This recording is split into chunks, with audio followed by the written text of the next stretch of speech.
Wednesday to Wednesday, that the two of you are in a one-to-one, and you have 7 minutes to get acquainted and show us as a great example, how do you do a first one-to-one meeting where pretend you don't know each other? Oh. What you might do. Maybe you might use an acronym called FORM, which is Family, Occupation, Recreation, Money. And sometimes people use that in order as a way to get to know each other. And this is a good suggestion. Never heard that before. I think that what would people do to get to know each other without trying to propose on the first date that daters do?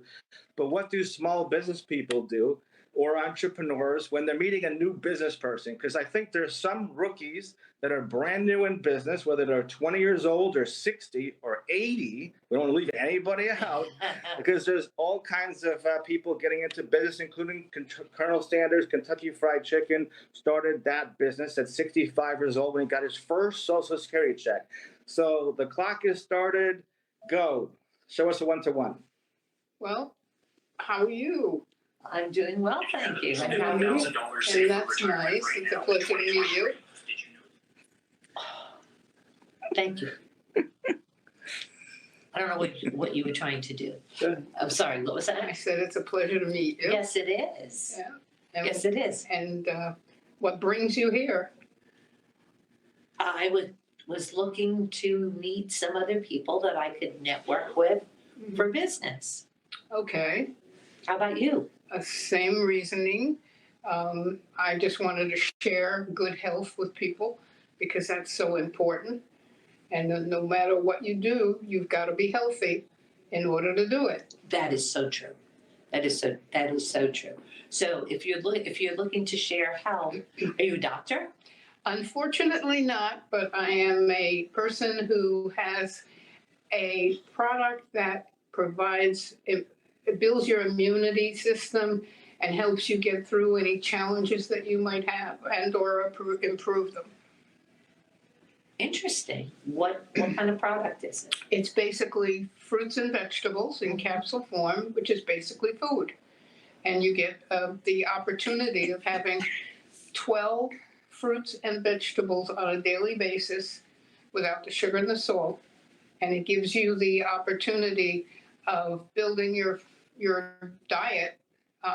And it helped me lose 126 pounds without trying over a 3-year period. Wow. Because it filled me up and built me and improved my health. And my mom, who lived with me, went from, 12 pills or 12 mid to 2. And she improved in her health and lived to be 93. Wow. Mm-hmm. And the only change we made in her life was putting her on Juice Plus. And that's the name of the product. I've heard of Juice Plus. Mm-hmm. It is something that would get you through all tax season. My husband has a product that gets me through tax season. Okay. It's an energy drink without the caffeine. Yeah. Well, we have a shake as well, and we have a protein bar that gets you through during you can't eat. You can have one of those, and it keeps you going. Could I interrupt a little bit? Yeah. Could you guys tell me, are you guys from Florida, or what state are you from? He's getting into the personal stuff.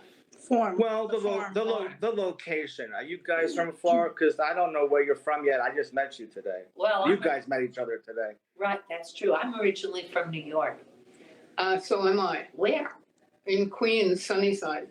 I was born in the Bronx and grew up in Rockland County. Now we're going to hear where they went to high school. Nah, because No? Too far back. She went to high school in Queens and I went to high school in Rockland County. Right. So they don't really know. We don't know much about the city, and we're from upstate a little. Well, not upstate, right? That's right. Rockland County is not upstate. Mm-mm. I mean, I know a little bit about Queens, but not a lot. When did you come to Florida? Oh, gosh, it's got to be about 25 years ago. I moved here 22 years ago this month. Congratulations. Yep, still in the same house. Oh, that's amazing.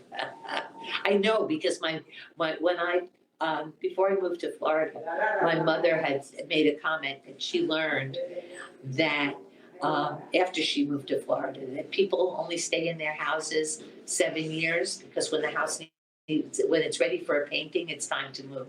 Mhm. But she didn't do that either. Okay, She stayed in her house until she passed, which was also 20 some odd years. But yeah, I like my house, so that's why I'm still in it. It has served us well, and even though my kids tell me when I say, "Are you coming to visit?" Well, that's not my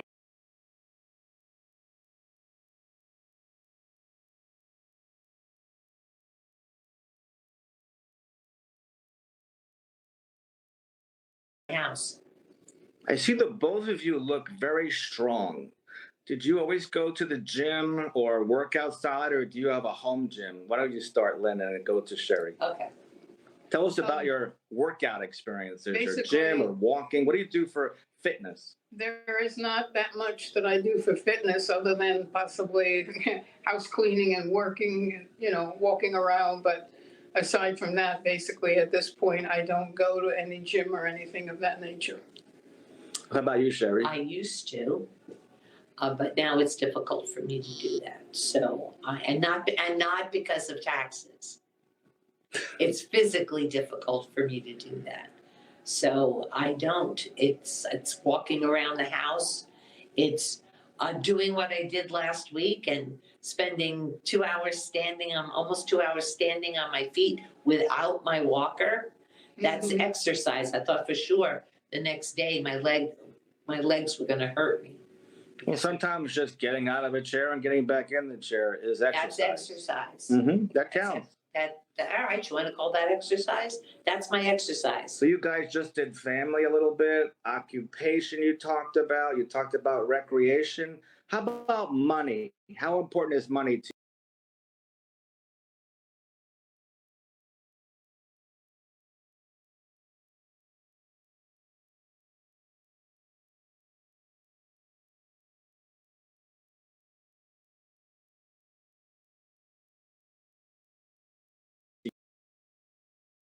you guys? How about Lynn, you go first and then Sherry. Money is important to everyone as far as I'm concerned. Business related and personal. You need it. You need the ability to pay your bills. You need the ability to have the security of knowing that you're going to be able to do that. So yeah, it's important. How about you, Sherry? Well, I think money is important also. I think it's important to save for retirement so that you can have the security of knowing you'll be able to pay your bills, knowing you'll be able to do the things you want to do in your retirement. It's important now because when you're trying to build a business, you need good cash flow. And shameless plug, I can help you keep more money in your pocket without doing any of those IRS scams. And I'll let you get away with that plug too, because it's been over 7 minutes, I think. I wasn't tracking it completely religiously. But I just wanted you guys to see a great example to start us going of what you guys are doing and what everybody else is doing to suggest how we do a good one-on-one that doesn't go in for the jugular and sell us when we're catching up and saying, hey, I have this new product, or hey, I have this. And it's always like, and I have this great reverse mortgage, and I have this wonderful USANA pill. And if you take this, but I think we all know that the relationship is what really makes the difference, because being transactional is like a one-time thing. The IRS gets their check and they're done. They never contact us. But the relationship where we have a longer-term relationship, you become a friend and you have business friends. And do you think that that's important, Sherry? I do. I think that there's what they call the know, like, and trust factor.